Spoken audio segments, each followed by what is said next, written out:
We're here to give you some ideas, some tips, some strategies, help you think about the process a little bit, and let you know kind of some of the stuff that's going on. So that's kind of the aim of what we're trying to do today. So I can't 100% guarantee it, but I think if you do follow a lot of these tips, you'll be in a better position than if you don't follow them. So that's kind of what I'm hoping to do. So let's think about background issues first. Of course, the triumvirate, you all know about this, right? This is the big three: teaching, scholarship, and service. That's how faculty are evaluated around the country, really. But which of those three is most important? Teaching? Okay. That's important to realize. And part of what it's important to realize as we go through and talk about these issues is that the departments across campus and faculty across campus are still in flux on some of these things.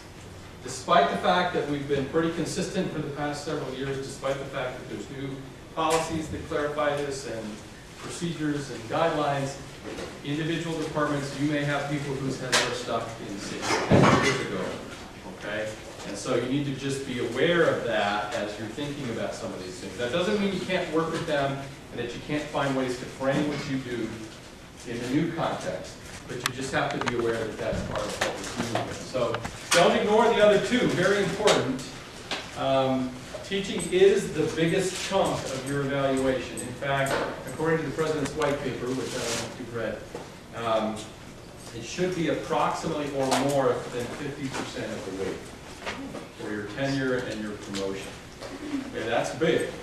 That means the other two, scholarship and service combined, are less than teaching. Okay. UVU's mission states specifically, what does it state? I didn't put it on here, but UVU is a teaching institution. Okay. So it's right there in the mission statement. My question is, how about things that overlap? Like, I do undergraduate research with the students, so is that part of teaching, or is that just considered scholarship, or? Essentially, most committees that I know of and people that I've spoken with will say it's up to you to decide how you're going to place that. We're going to talk a little bit about this, what can be called, if we call it Ernest Boyer's language, the scholarship of teaching. And you can certainly do scholarly work related to student learning, related to your field, and things like that. We are making the argument to the RTP committees across campus that that is as scholarly a work as any other scholarly work that you do, and that should be given equal weight for what Boyer called discovery scholarship, or discovering new knowledge. And particularly in some fields, if you think about it, I mean, the sciences are a good example. Do we have state-of-the-art laboratories for all of our fields in science? Right? Do we have millions of federal dollars of grant money to be able to do state-of-the-art projects? And the answer is no, right? And that makes sense. We are not a research institution. We are a teaching institution. So I think that's an argument to make, but you need to make that clear in your portfolio. You need to say, this is my scholarly work. My scholarly work is related to student learning in physics or in the field that I'm in. Right? Some areas like business, the School of Business, you're going to have to negotiate that and discuss with the committees and discuss what they consider to be acceptable scholarship. I know School of Business has actually some policies about that, so you can look at that, you can think about that. They do want, for example, publications, peer-reviewed venues, but there are peer-reviewed scholarly publications in teaching. And so ask if that would qualify under those guidelines. Okay? So it's important to know UVU's mission, to reference the mission, I think, in your work, in your portfolios, in your documents, to show how you are fulfilling that mission in your work, right, and in your teaching. I think that's important.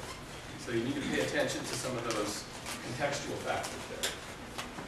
Okay, so there's several documents you need to get to know. If you don't know these, you need to get to know them, and you need to know them like sleep with them under your pillow. Like when you're having a bad day, you call the document and talk to it. You know, I mean, you need to have that kind of a relationship with these documents. So the new RTP guidelines came out in spring 2011. Chuck Allison, who was the prior two-term faculty senate president, and Mohammed Al-Saidi, who used to be the associate vice president for academic affairs, both helped to author that this document with some input from me and other people, and they presented this around the entire campus. Okay, if you weren't here at that point, it's important to know that that went around. Yes? Are these available online somewhere? This document is available online, but not on the UVU website for some reason. I don't know why. I've got a handout that has a link to it, and you can see where that link is. So, and we may post it to our website shortly, so that it will be available on our website. The faculty center, okay? Yeah. The second set of documents, there are certain UVU policies that are critical that you need to know about. Right? So the faculty rights and professional responsibilities, this is what is expected of you as a professor. This is what the university says you must do or meet these minimum qualifications. Faculty tenure policy, of course, and assignment and advancement. Okay. In addition to these, I think I've got this up there, but just in case, the Faculty Development Committee, which I'm sort of a co-chair on, has proposed, or is in the middle of proposing a dramatic revision of Policy 631, which is the faculty evaluation policy, and a new policy which will touch on annual reviews. Those hopefully will start to work through the peristaltic process of the university's policy system sometime this year, so be aware of those coming as well. They should be the departmental RTP guidelines. This is part of the other guidelines, is that they were emphasizing that there's only one set of policies about tenure. Those are the university policies.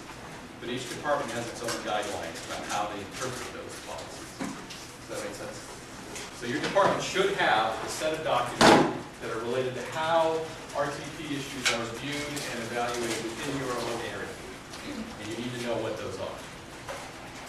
Last, the core principles of engaged teaching. This is a document that we have at the Faculty Center that we've been promoting for years. It's good to see it's finally working its way into other official documents.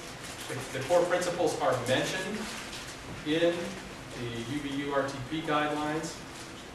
And so it's good for you to be aware of what those are. A lot of you in the room have already seen this document because we hand it out copiously in our teaching academy and new faculty teaching scholars programs and so on. If you do not have a copy of it, it should be on our website. If it's not, we'll make sure it is, but I think it's there.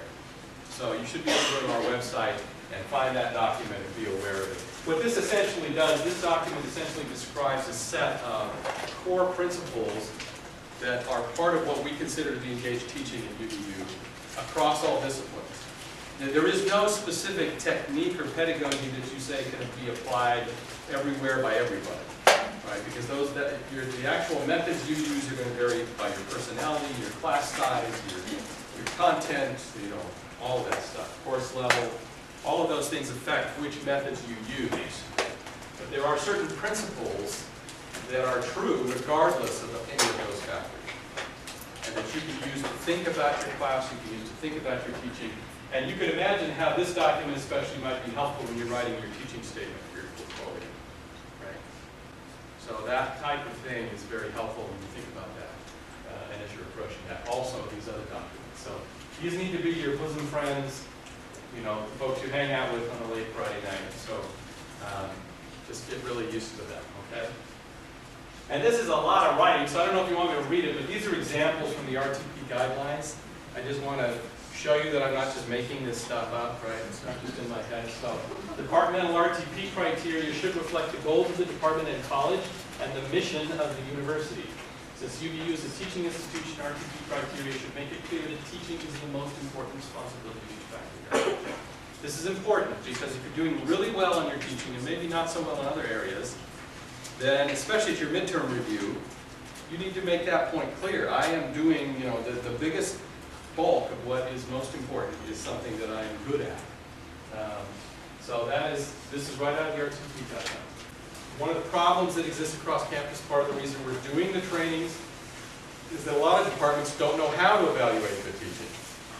And so they tend to rely on student ratings as an easy way. It's collected regularly. It tells us if there's major problems, right? So that's what we're going to look at. And you can reasonably do some pushback against that. If your students sometimes don't like you because you're strict or because you have high standards or whatever it is, you expect them to take responsibility for their learning, then you need to explain that, right, in your documents. Departments vary. across campus. How do people think in your department? How do they approach issues of teaching and scholarship and service? Look around at what other people are doing in the department. That will give you some idea of the way that they're approaching those issues and how they tend to view faculty. What do they give weight to? How do they think about scholarly work and so on? Right? So you need to get to know something about your department culture. It is generally not wise to, what's the right word? To flaunt or to belittle your department culture. Can I put it that way? Even if your department culture is kind of screwed up, which is entirely possible, it's not wise to necessarily set yourself against it. Does that make sense? What you want to do is you want to say, that is great what you guys are doing. I am taking what you're doing and I'm also adding this to it. See the difference? Because if you say it that way, then they don't feel defensive and they can look at what you're doing and say, well, that's kind of weird and out there, but I can see how it connects. And okay, I see you're really making some efforts to help students learn. That's great. That's a whole different attitude than if they see you as somebody that's kind of rejecting what they're all about. And so learning to kind of pay attention to those things, notice that culture, participate in it, but also kind of be able to expand it or add to it, I think is an important thing to be aware of. Second, the UVU mission and the ELOs. What are the ELOs? Electric Light Orchestra, that's it. Oh, that tells us how old he is, right? It tells you how old I am, because I can look at it. So, ELOs are the essential learning outcomes. If you don't know about the essential learning outcomes, you need to know about the essential learning outcomes. In fact, I would say you need to be designing your courses around the essential learning outcomes. Sometimes the ELOs are thought by faculty as mostly a GE thing, because the GE courses have to demonstrate how they're meeting the essential learning outcomes. But the ELOs are not just for general education. In fact, the ELOs are becoming the backbone of how we're institutionally assessing progress. So if you are teaching in a way in your classrooms, and if you are doing service that contributes to being able to meet those types of outcomes, you need to point that out. Right? You need to say, the work I am doing, both in my classroom and outside of my classroom, is advancing UVU's mission, is helping to achieve these essential learning outcomes. Because that is what UVU is all about. That is, the President's white paper now is about UVU's unique educational mission. Right? The UEM document, should put that on the list too, be aware of that. But we are not the University of Utah. And we don't want to be the University of Utah. We are unique. We have our own scope. We have our own mission. We have our own way of looking at things. That's embedded in the mission of the ELOs. And so you need to know about them. The ELOs are online. You can read about them. You can ask anybody on the GE committee about them. If you go to the AAC and U websites and look up the LEAP outcomes, Liberal Education for America's Promise, LEAP, aacu.org, those outcomes are very similar to ours. In fact, we based ours on that and then tweak them to match the UVU mission. So there's a lot of ways you can find out about those, but you need to be aware of those and be thinking broadly about how we're achieving those. Third thing, interaction with students. Students have some impact on your tenure decisions, right? On what faculty hear about you, on what the chair hears about you. Students are lined up outside the chair's office with complaints about you. That's going to affect the RTP process, okay? At the same time, we don't cater to students, right? We don't, as we said before, the SRIs are not the only measure of your effectiveness in teaching. So students are important, but one of the most important things that we know from looking at the scholarly literature on teaching is that one of the elements that drives, probably the single most powerful factor that underlies most student responses or student ratings of their instructors is the degree of warmth they receive from the instructor. The degree to which they believe the instructor knows them, understands them, and is concerned about them. And so cultivating that with your students, even while at the same time being rigorous in what you do, can be done. And you just have to think about that. I think it gets easy. We get frustrated sometimes with students or whatever. It's easy to kind of map off or treat them kind of harshly or coldly or whatever. And that is not going to help you. Right? You see the difference there? But we're not catering to the students, but we do want to be warm. We want to be engaging to them. One of the factors that most affects retention and is related to student ratings is something very simple. Do you know what it is? You know their name, right? If you know students' names, they tend to stay in your classes longer. If you know student names, it signals to them that you know who they are, right? That's harder if you have a class of 60 or 120.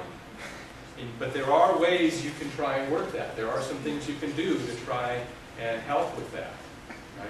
But you have to think about it. You have to think about, how do I develop my relationship with my students so that they believe that I know them, I care about their learning, and I'm concerned that they do well. Collegiality, what does that mean? Getting along with your colleagues. Yeah, who's making the decision about your tenure? Your colleagues. Okay, it's not the dean. I mean, ultimately they'll sign off or not higher up. But the ones that the recommendation carries the most weight is your colleagues in your department. Okay? Or in case of WSB, your school. Yeah, they're going to be doing all that. So being collegial with your colleagues is important. Okay? Learning how to be a team player. You're part of the department. Okay? So when somebody needs help, do you offer to help? And I'm not saying you need to do this every single time it happens, but you need to be somebody that is seen as a contributor. Somebody that's part of the department, not somebody that's kind of off and alone and nobody knows what they're doing. So this problem is exacerbated right now because we have serious space issues. And so some of you may actually have offices that are disconnected from your departments. You may be who knows where. And when I first came, I was up in the annex. So I actually don't have a behavioral science department. So I'm in my Taglit Center office, and if I ever leave, I don't ever really go on campus. But this is an important issue, because how do you make those connections? How do you help them to know who you are? So that when they come to review a portfolio, they're not like, yeah, I think I've seen them in some department meetings. But they know who you are, and they know the kind of person you are. They know what your passions are. They know that you're interested in students. They know that you love teaching. They know whatever it is, right?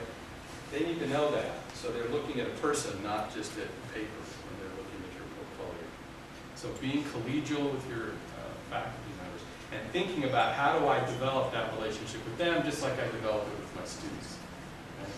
So one of the things that actually worked for me, I think, that was helpful for me, although I was in an unusual situation, I think, but I'm up in the annex, right? So when I came down to teach, I didn't want to go all the way back up there and then all the way back, right, to teach, go back and forth like this. So I would just kind of hang out in the copy center, in the department.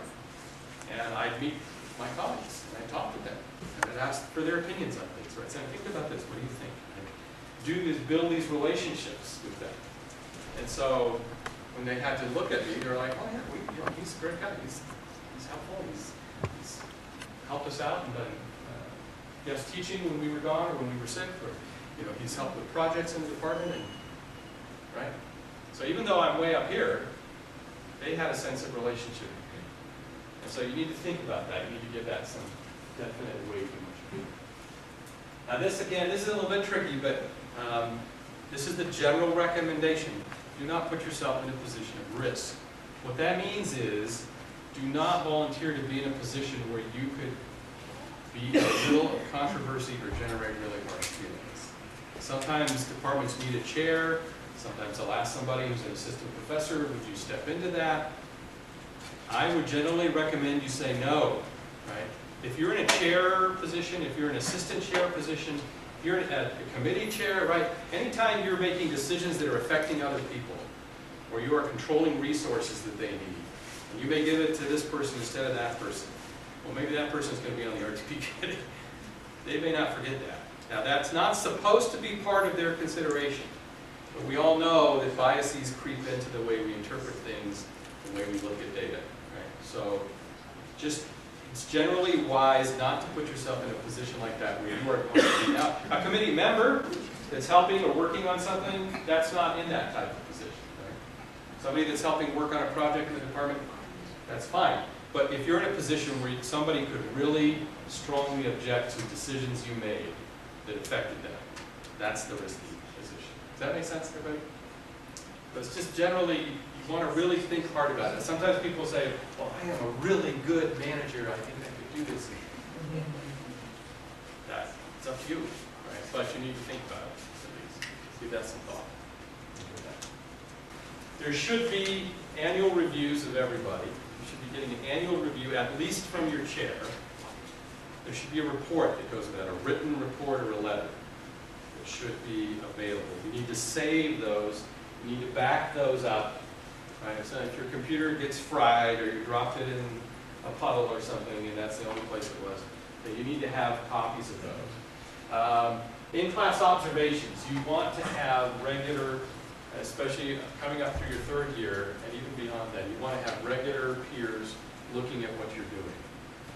Have them review some of the articles you're working on or your scholarly work. Have them sit in your classroom. We're going to talk later about some ways to do that, but you want that input coming in, and everything they give you, you keep. Okay? You keep it. If they have suggestions for improvement, you take those seriously. Even if you think they were off the wall or they didn't know what was happening that day when they didn't understand what we were trying to do, look at what they said and see if there's a way you can either address it or fix it. Okay? So you need to pay attention to that input. Your third year is when you get your midterm review, right? So that's when that happens. March 15th, the March prior to when you submit, right? Because you submitted September 15th your portfolio. So in March before that, you can give input to the RTP chairs on the peer reviewers.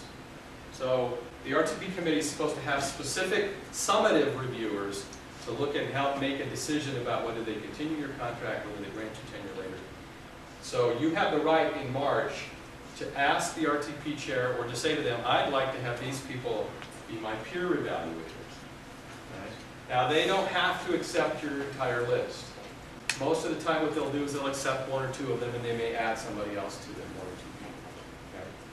But you have the right to present a list and to ask for certain people to do a peer review. And so you should take advantage of that. Okay? September 15th is when you submit the portfolio, then they're going to review all that material and everything.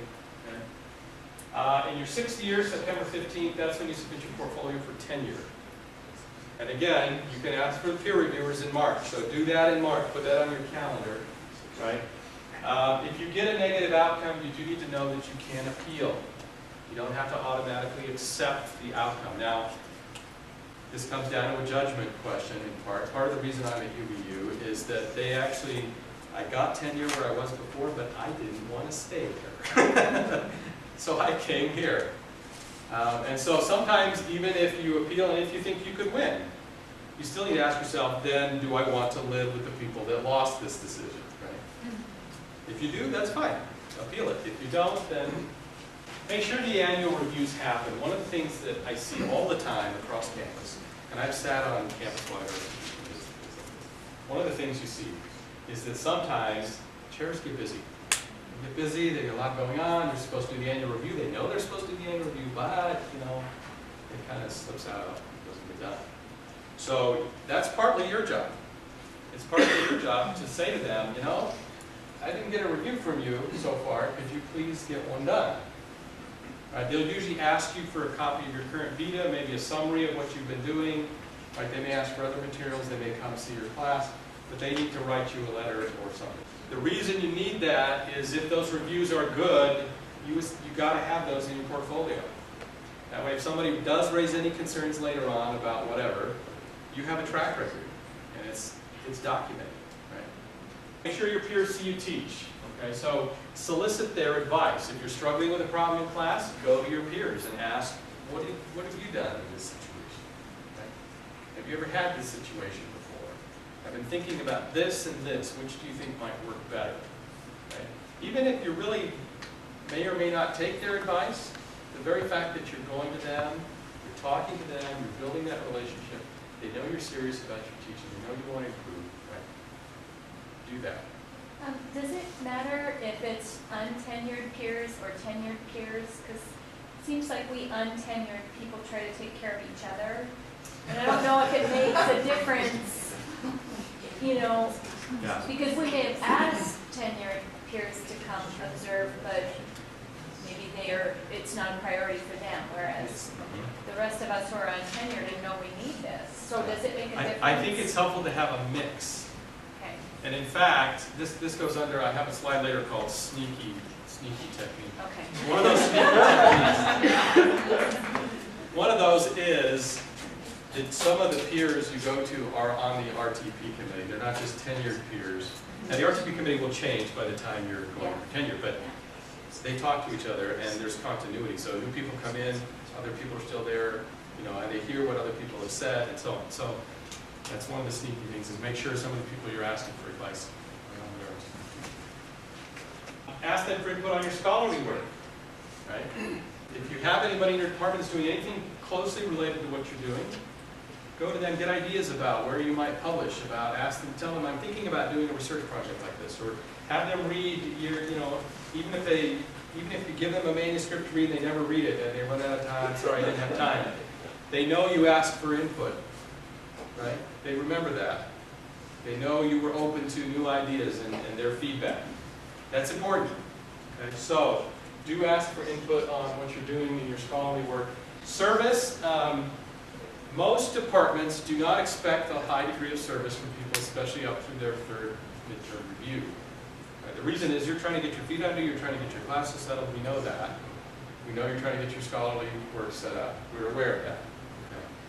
But they do kind of expect you to start doing service after your third year, at least within the department, at least in certain areas, right? And so they do expect to see you doing some of that. And again, that's going to vary by your department culture and how much it's valued and those types of things, but that is something to pay attention to as well. But don't overload yourself. So I have new faculty will come in and they've heard, oh, it's good to serve on committees. And in their second year, they're serving on like 5 committees, 3 in the department and 2 campus-wide, and they're overwhelmed. And I don't generally recommend that. You do need to start building a service record, but don't bury yourself. Keep them informed about what you're doing and why you're doing it. So if you are trying something radical that I might encourage you to do, something like having the students help write the syllabus or participate in that process, right? If that's never been done in your department and they're like, that is weird. Like, you know, students are going to take over your classroom, you know, you need to explain why you're doing it. So when you go to talk to your mentor or you go to talk to some colleagues and you say, you know, I'm trying this new thing out, and then come back a few weeks later and say, wow, you should have seen what happened in my class today. And most of them are going to say, yeah, what happened in your class? And you'll say, you know, that thing about syllabus, this is what happened. And you talk about how the students are being affected by it. That's really important. Because now they don't just see you as some kind of weirdo that's doing bizarre things, but they see that you have a reason for doing it. And they see that there's some effect on the students that you're doing it. Okay? So if they can understand it, and most of the time they're going to accept it, even if they would never do something like that. Right? They can respect that you're doing something like that. And so, but you have to close the loop. You have to make sure that they understand that whole process.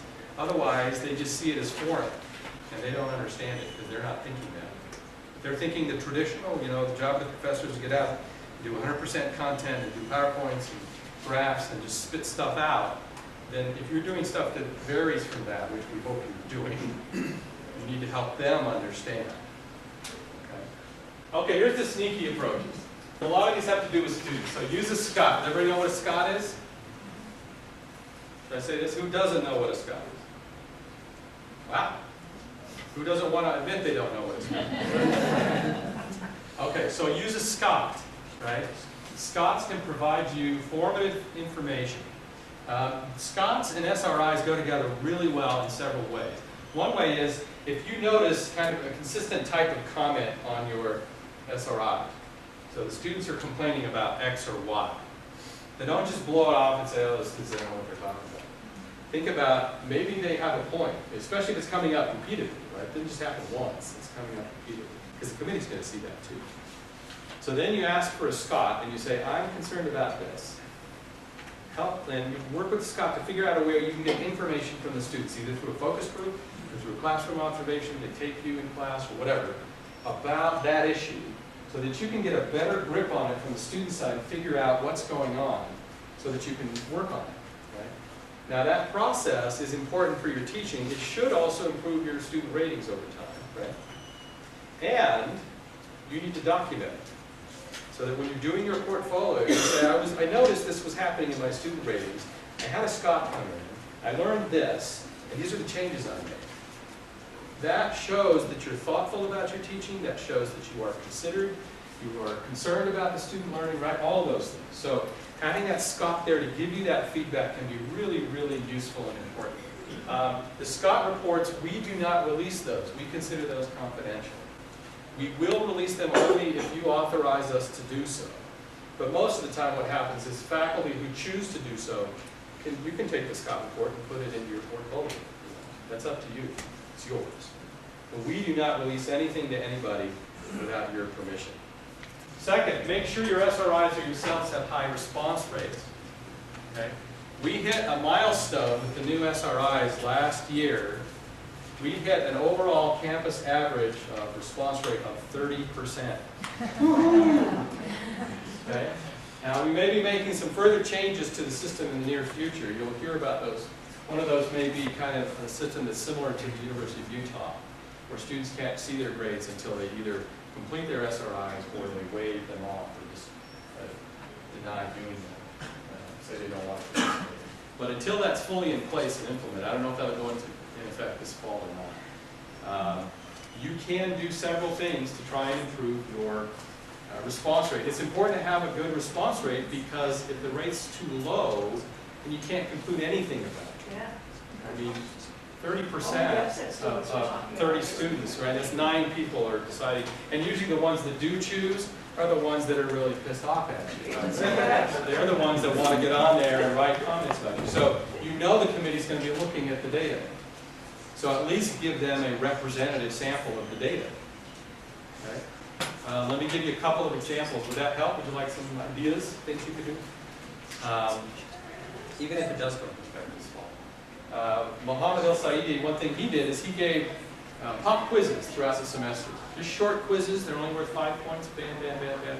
But then those points did not count toward their grade unless they completed their SRIs. So if they completed their SRIs, then he would add those points, kind of like extra points, to their total. Okay? The way I've done it, I don't do that. What I do is I tell the students if they hit 75%, I'll bring pizza on the day we have the final. I do. Or if it's in the morning, I'll bring like breakfast burritos. What's that? 75% of people use the survey, you think? No, 75% of the class completes the surveys. Okay. And I'll tell them, okay, we're at 40%, we're at 60%. Right? I don't know who's filling out surveys, I just know the percentage. Because every week you'll get a summary of how many have completed. And that works amazingly well. If students want pizza or they want breakfast burritos if it's in the morning, and they'll do their SRI. They'll say to their, have you done your SRIs? Have you done yours? Let's get them done, we need pizza. Well, you answered. So those are just 2 examples. You might think of other ways. And I have my response rate was like 82%, and I have a class of 50 in Health 1100. I gave them 5 points for turning in their little slip of extra credit, and you have to get like 500 points to get an A in my class. So 5 extra credit points, and then I set it for over 75% response rate. I double it to 10. So there's a lot of ways you can do that. Give it some thought. Give midterm feedback for students. Scots can do this. They can come in, and what they do is they basically do a focus group with the class where they ask the same questions that are going to be on the SRI, and then they tell you what the students are saying. That's a nice thing to do. Or you can do your own. You can ask, sometimes I will frequently pass out 3x5 cards, and I'll ask students to tell me what they're learning on one side, and on the other side, what needs to be improved or what we can do to make the class better. You just have them turn those in at the end of class period. Do that several times during the semester. There's all kinds of ways you can get feedback from students to try and improve what's happening. Ratemyprofessors.com. Another thing that happens is students do look at ratemyprofessor.com. Professor or professor? I don't know. Probably you can go to both. But students do look at it, and it shapes who takes your classes. Okay? So if you want good students in your class who will understand what you're doing by challenging them and giving them difficult things to work on and so on, try to make sure that the ratings balance out or that they're favorable. And there's a simple way to do this. Okay? What I do is I email the best students in the class like 2 or 3 weeks before the end of class, and I will invite them to participate in ratemyprofessor.com. I say I would appreciate it if you would post your thoughts. And I don't tell them what to post, I just say I would like it if you would post it, and I'll put the link right there. And not all of them do. I don't know who does, right? But it does help to shape the ratings, so that students get a balanced picture of the class. I guarantee you, students are looking at that site and they're thinking, should I take your class or should I take somebody else's class? And you want a blend of students in your class. I'm really glad you said that, because I thought that would be unethical to ask the students to submit. And students students get swayed by that, because students don't understand about generalizability and external validity and that stuff. So they just read the comments and they'll think about you, and they already have a thought about you. So you can shape that debate and shape what students see by just doing simple things like that.